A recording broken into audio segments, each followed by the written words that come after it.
Welcome bachcho. Now today we will see the next new topic, electron dot structure. Actually in the previous class we were discussing about the carbon and its compound. During the course of that class we will see today the covalent bond acting among the molecules including carbon also हम लोग देखेंगे। सबसे पहले देखते हैं electron dot structure क्या है। Covalent bond में इसे अप्लाई करेंगे। Electron dot structure is actually it represents the valence electrons of an atom using dots. Dot या क्रॉस के द्वारा हम वैलेंस इलेक्ट्रॉन को शो करते हैं। At first we define it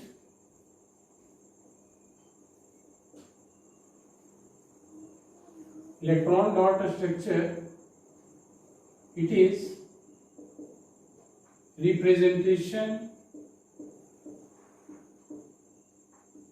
representation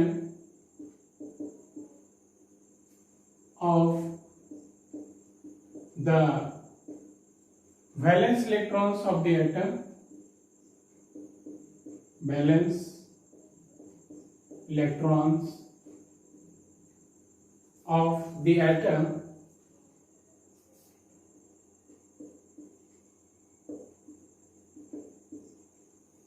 using dots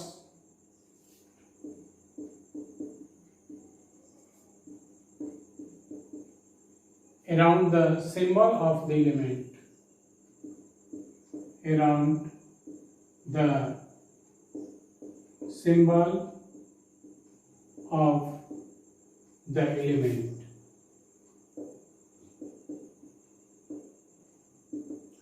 हम उसे डॉट के द्वारा शो करते हैं वैलेंस इलेक्ट्रॉन को किसी भी एटम के सिंबल के चारों तरफ।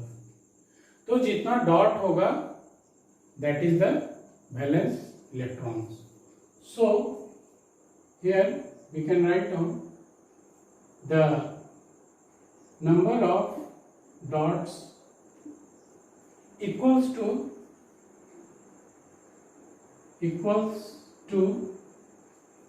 the valence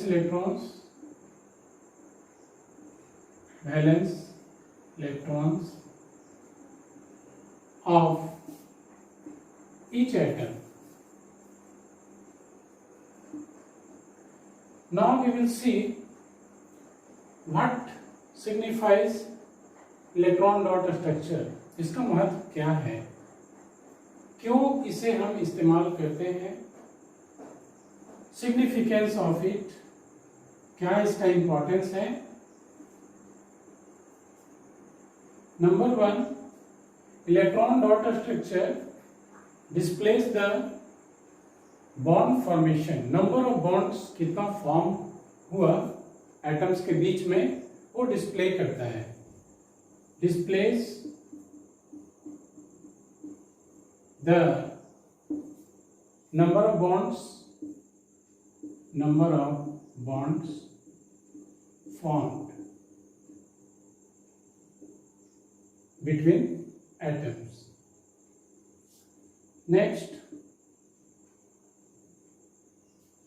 बॉन्ड बनाने के बाद जितना नंबर ऑफ इलेक्ट्रॉन बच जाता है, रिमेनिंग इलेक्ट्रॉन्स अगर पेयर में है तो उसे लोन पेयर ऑफ इलेक्ट्रॉन्स कहते हैं।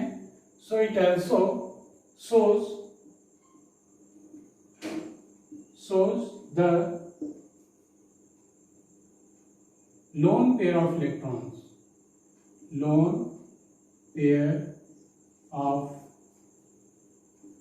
electrons on each atom. So this is the significance of electron dot structure. Electron dot structure को लिविस डॉट स्ट्रक्चर भी कहा जाता है। क्योंकि इसे अमेरिकन साइंटिस्ट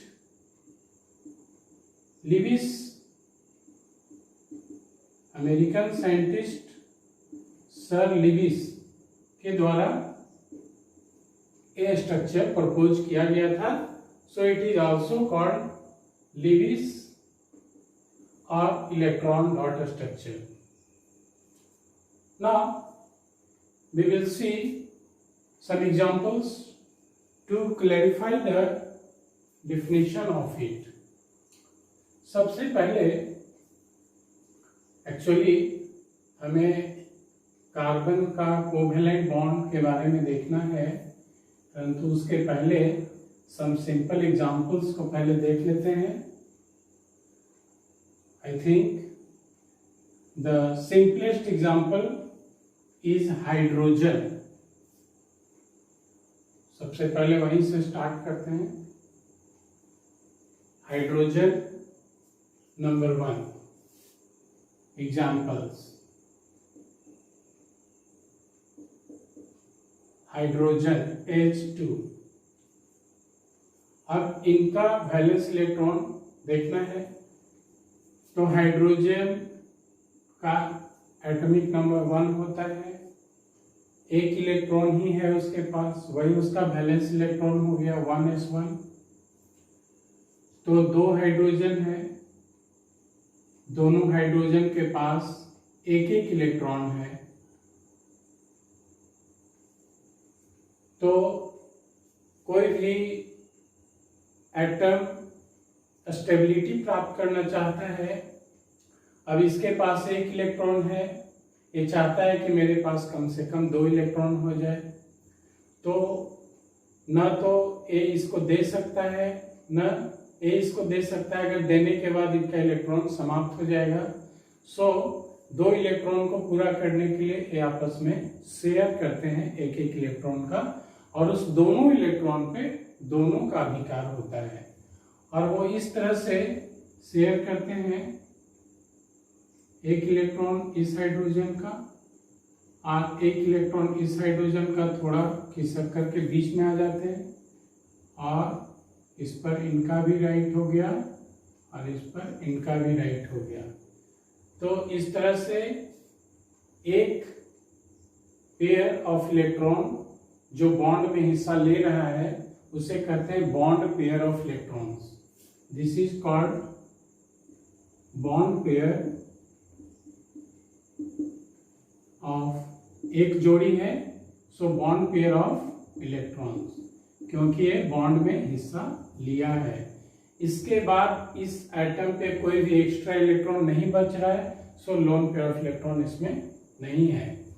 तो चूंकि एक बॉन्ड पेयर हिस्सा लिया है, 1 बॉन्ड पेयर है, तो इसमें सिंगल बॉन्ड बनेगा H, single bond H, and this is H2। तो इस तरह से इलेक्ट्रॉन को, वैलेंस इलेक्ट्रॉन को हम डॉट के द्वारा सिंबल के राउंड शो किए, करने के बाद एक बॉन्ड फॉर्मेशन करता है। सो electron dot structure signifies the bond here. Now next example you can see here Cl2। Cl का इलेक्ट्रॉनिक कॉन्फ़िगरेशन है 287, 17 एटॉमिक नंबर Cl287। तो इनका आउटर मोस्ट ऑर्बिट में 7 इलेक्ट्रॉन है, this is the valence electron. तो दोनों के पास 7 इलेक्ट्रॉन है। तो now we will show these 7 valence electron by dot. 1 2 3 4 5 6 7, 1 2 3 4 5 6 7। अब मैंने यहाँ पे एक इलेक्ट्रॉन दिखाया है, 2 इलेक्ट्रॉन को मैंने यहाँ पे दिखाया है। ऐसा इसलिए है कि इनको एक ही इलेक्ट्रॉन का जरूरत है, तो ओरिएंटेशन दिखाना पड़ता है कि एक एक इलेक्ट्रॉन का ही केवल यहाँ पे शेयर है। तो दो इलेक्ट्रॉन अलग स्थान पे कोऑर्डिनेटेड रहते हैं, तो ये एक एक इलेक्ट्रॉन का साझा करेंगे, क्योंकि एक इलेक्ट्रॉन अगर लॉस करेंगे तो इनके पास 6 इलेक्ट्रॉन बचेगा, तो दैट इज नॉट बेनिफिशियल। सो एक एक इलेक्ट्रॉन का यहाँ शेयरिंग होता है लाइक दिस। ए इलेक्ट्रॉन बीच में आ जाएंगे और बाकी इलेक्ट्रॉन जैसे था वैसे ही रहेगा, और ए चूंकि बॉन्ड में बाकी जो बचा हुआ है वो बॉन्ड में भाग नहीं ले रहा है, so they will called as lone pair of electron. अब देखिए ये दो इलेक्ट्रॉन इनके भी राइट में आ गया और ये दो इलेक्ट्रॉन इनका भी राइट में है। ये दो इलेक्ट्रॉन दोनों के अधिकार में है, तो इनका 8 इलेक्ट्रॉन्स हो गया, इसका भी 8 इलेक्ट्रॉन्स हो गया, ऑक्टेट कंप्लीट हो गया, और यहाँ पे डुएट कंप्लीट था, दोनों स्टेबल है। तो चूंकि एक बॉन्ड पेयर भाग लिया है, यहाँ पे Cl लिखेंगे एंड दैट इज Cl2। तो इस तरह से जो वैलेंस इलेक्ट्रॉन्स है उनको सिंबल के अराउंड डॉट के द्वारा दिखाते हैं, and it also signifies the bond, कितना बॉन्ड बना। एंड लोन पेयर जो इलेक्ट्रॉन बॉन्ड में भाग नहीं लेता है उसे लोन पेयर ऑफ इलेक्ट्रॉन्स कहते हैं। This is loan pair of electrons. तो कितना लोन पेयर हो गया? 1 2 3 lone pair on each chlorine atom. So it also shows the lone pair of electrons. Now we will see the next example. Actually, you can draw yourself so many examples there. O2, O का 2 6 है configuration, तो 6 valence electrons हो गया। इसे हम इस तरह दिखाएंगे, 2 इलेक्ट्रॉन्स चाहिए, दो पहले यहाँ पे दिखा दिए, 2 3 4 5 6 3 4 5 6।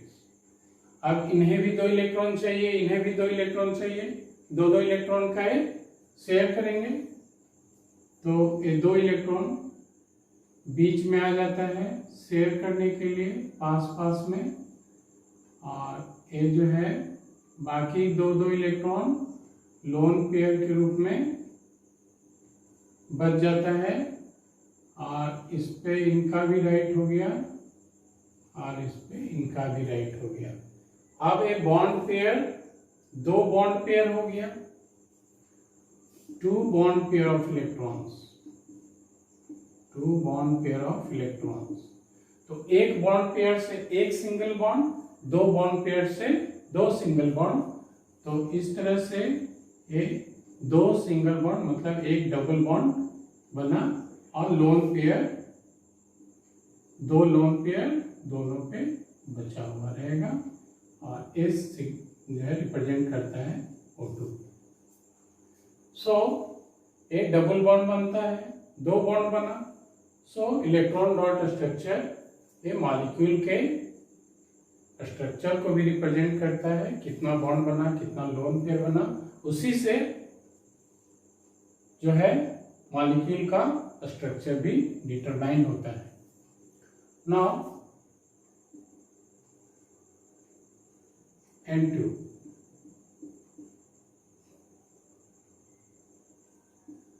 नाइट्रोजन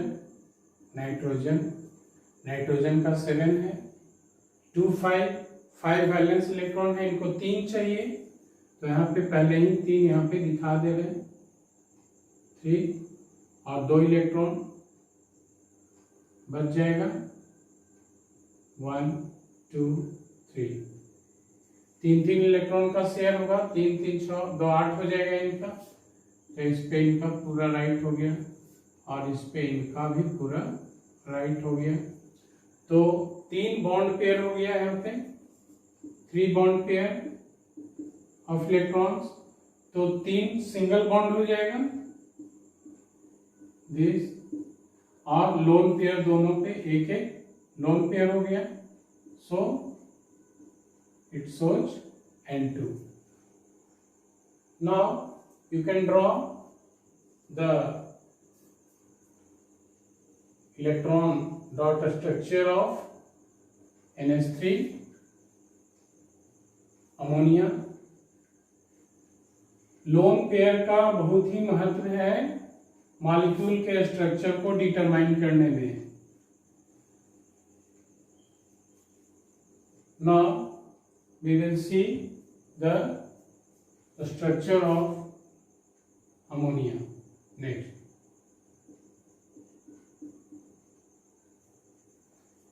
यहाँ पे एक ध्यान देना है, हमें एक सेंट्रल एटम को सर्च करना है। सेंट्रल एटम कौन सा है पहले उसको लिख लेंगे, उसके राउंड में जो एटम होगा उसको लिखेंगे। तो यहाँ पे सेंट्रल एटम N है, वो आप जब डायग्राम बनाएंगे तो खुद आपको आइडिया होगा, प्रैक्टिस हो जाएगा कि इसमें सेंट्रल एटम कौन सा है। N है, H इनके चारों तरफ है H, हर एक H के पास एक इलेक्ट्रॉन है, एक एक इलेक्ट्रॉन है। नाइट्रोजन का 7 होता है एटॉमिक नंबर, 2 5, वैलेंस इलेक्ट्रॉन 5 हो गया, तो एक इलेक्ट्रॉन 2 3 एंड 2 इलेक्ट्रॉन लेफ्ट हो गया, बचा रह गया। तो नाइट्रोजन का 2 4 6 8 हो जाएगा। इस इलेक्ट्रॉन को थोड़ा यहाँ पे और कर दिया शिफ्ट, तो इन्हें बॉन्ड बनाने में सुविधा होगी। हाइड्रोजन का सबसे पहले 2 पूरा हो गया, हाइड्रोजन का 2 पूरा हो गया, शेयर हो गया एक एक इलेक्ट्रॉन का, और नाइट्रोजन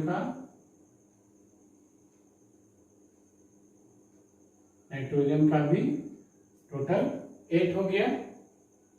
तो इस तरह से एक बॉन्ड पेयर से एक सिंगल बॉन्ड, तो nitrogen single bond nitrogen, single bond nitrogen, single bond nitrogen, और एक लोन पेयर यहाँ बचा हुआ है। इस तरह से NH3 का फॉर्मेशन होता है। Now we will see the next CH4, जो हमारा मेन टारगेट था हमारे चैप्टर का, कार्बन एंड इट्स कंपाउंड का। जो सिंपलेस्ट हाइड्रोकार्बन मीथेन है। Methane is one of the important component of biogas का सबसे प्रमुख घटक है, जिसे फ्यूल के रूप में इस्तेमाल होता है, ईंधन के रूप में इस्तेमाल होता है बायोगैस। एंड CNG का भी एक प्रमुख घटक है, CNG कॉम्प्रेस्ड नेचुरल गैस। ये जो हम पेट्रोल डीजल का इस्तेमाल करते हैं उससे चीप पड़ता है, सस्ता है, चीपर है, एंड ये भी फ्यूल्स के रूप में इस्तेमाल होता है, ईंधन के रूप में। एंड ए ग्रीन फ्यूल इसे कर सकते हैं क्योंकि इसमें बाई प्रोडक्ट्स जो है कोई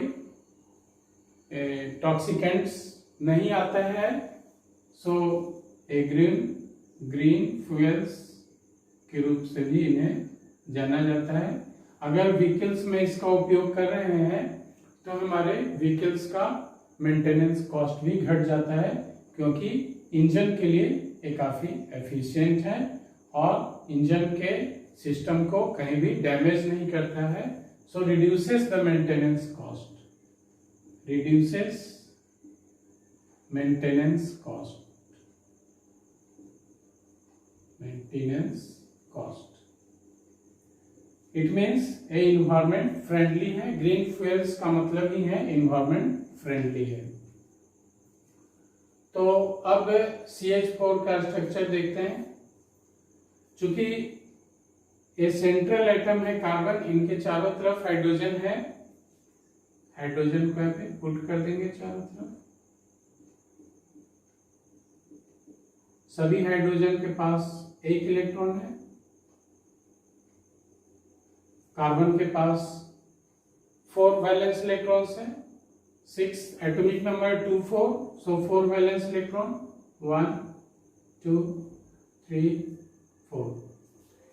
तो ए इनको 4 इलेक्ट्रॉन चाहिए अष्टक पूरा करने के लिए, ऑक्टेट पूरा करने के लिए कार्बन को, हाइड्रोजन को 2 चाहिए, तो कार्बन का 8 हो गया, हाइड्रोजन का भी डुएट कंप्लीट हो गया।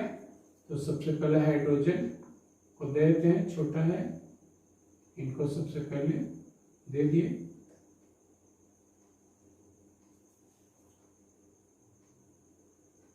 उसके बाद कार्बन का टोटल 8 हो गया,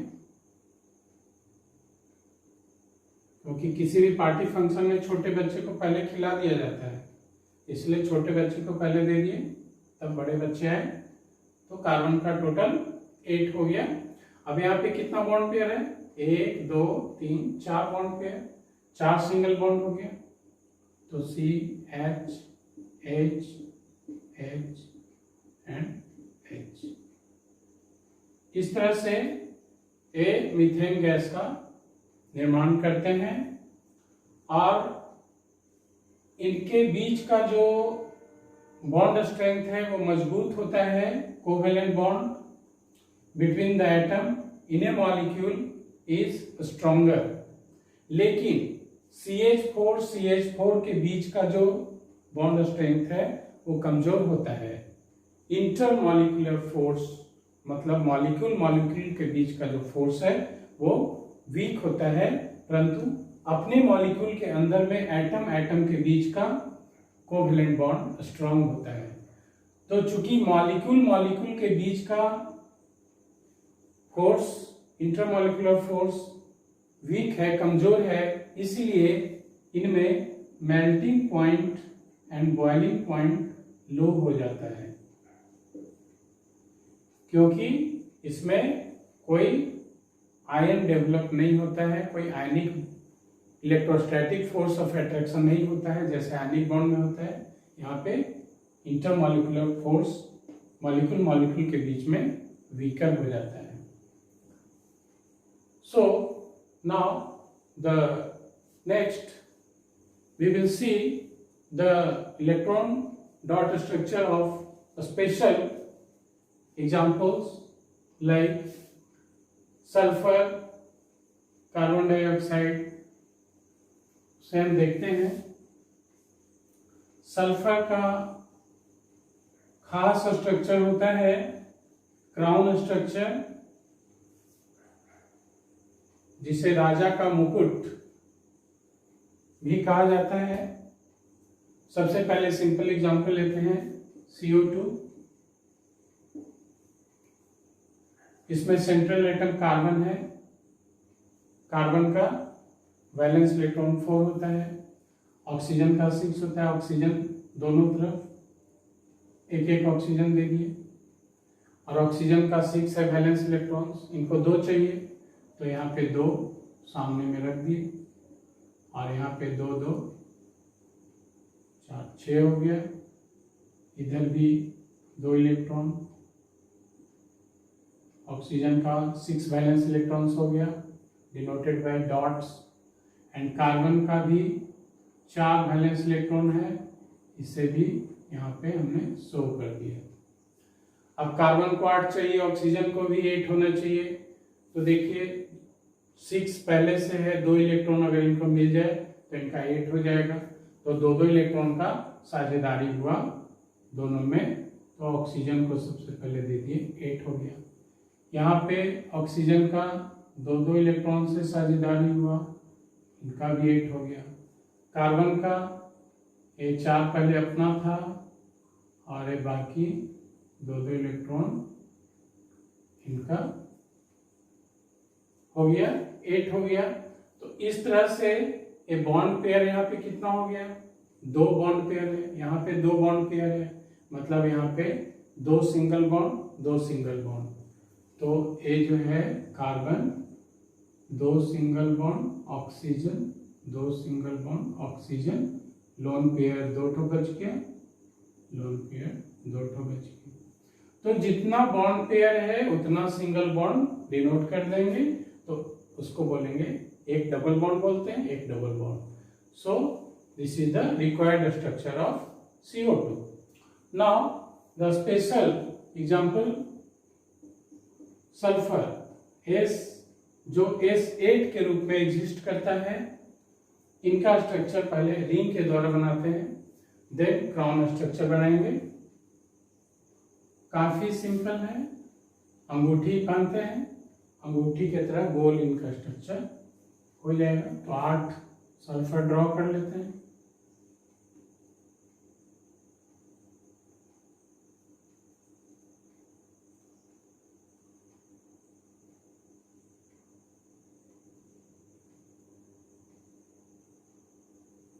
दिस इज A8 हो गया। तो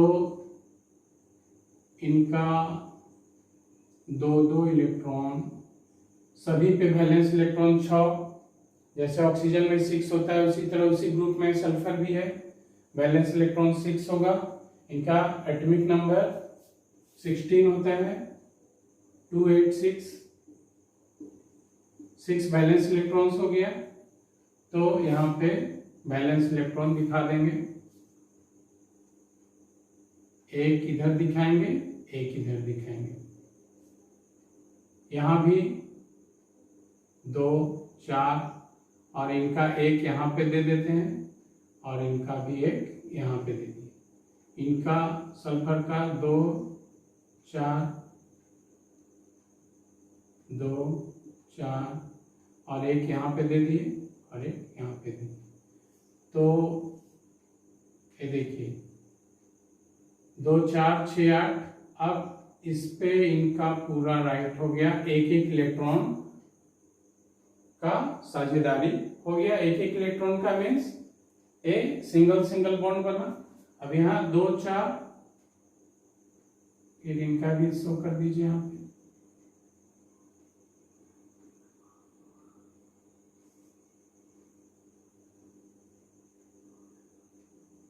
इलेक्ट्रॉन को वहां रखेंगे जहां पे बॉन्ड में कोई डिस्टर्बेंस नहीं हो, यहाँ पे।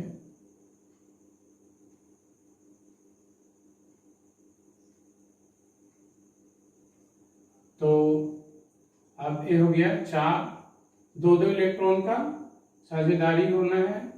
तो फिर इसे हम 4, 2, 6, 2, 8 हो गया। इसे सीधा यहाँ ड्रॉ कर लेंगे इस तरह। उसके बाद फिर यहाँ पे 2 इलेक्ट्रॉन, यहाँ का 2 इलेक्ट्रॉन, मतलब एक इलेक्ट्रॉन इसका, एक इलेक्ट्रॉन इसका, ये आपस में बॉन्ड बना रहा है। फिर उसी तरह से यहाँ से 2, 4, 5, 6, 2, 4, 5, 6 यहाँ पे हो गया। तो इस तरह से इनका हो गया 8 हो गया।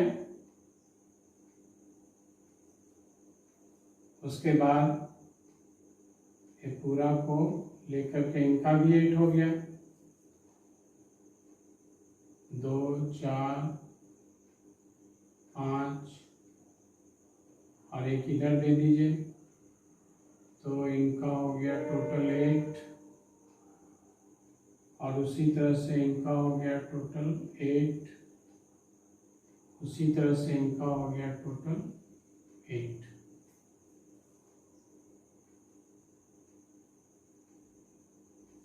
तो इस तरह से ए रिंग टाइप का स्ट्रक्चर हो गया। This is ring structure,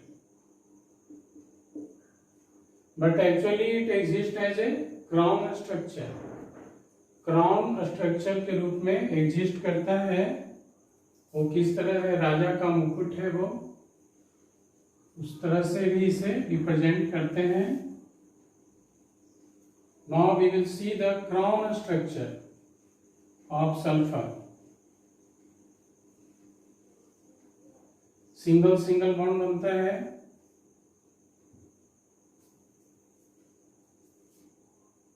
crown structure of sulphur. दो लोन पेयर ऑफ इलेक्ट्रॉन बच जाता है, एक एक सिंगल सिंगल बॉन्ड हो गया।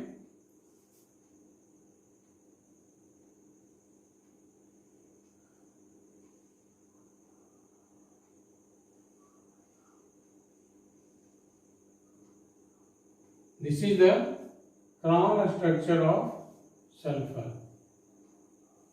सभी पॉइंट पे सल्फर प्लेस कर देंगे।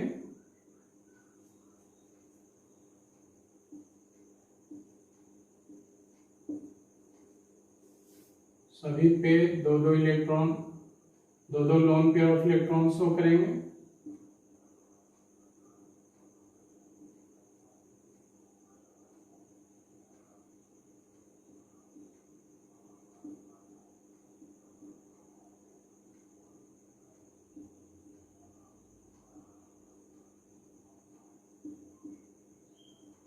और एक एक इलेक्ट्रॉन बॉन्ड में पार्टिसिपेट करता है। जैसे अभी हमने रिंग में देखा, एक एक इलेक्ट्रॉन दोनों साइड में पार्टिसिपेट किया तो सिंगल सिंगल बॉन्ड बन रहा है दोनों साइड से। ठीक उसी तरह से यहाँ भी दो लोन पेयर बचा और एक एक सिंगल बॉन्ड, दो लोन पेयर एक एक सिंगल बॉन्ड, दो लोन पेयर एक एक सिंगल बॉन्ड। तो इस तरह से दो लोन पेयर एक एक सिंगल बॉन्ड मीन्स दो सिंगल बॉन्ड, एक सल्फर दो सिंगल बॉन्ड से जुड़ा हुआ रहेगा और दो लोन पेयर ऑफ इलेक्ट्रॉन उस पे रहेगा। So this is the crown structure of sulphur. Now we will meet in the next video class. तब तक के लिए बाय स्टूडेंट्स। Okay, thanks.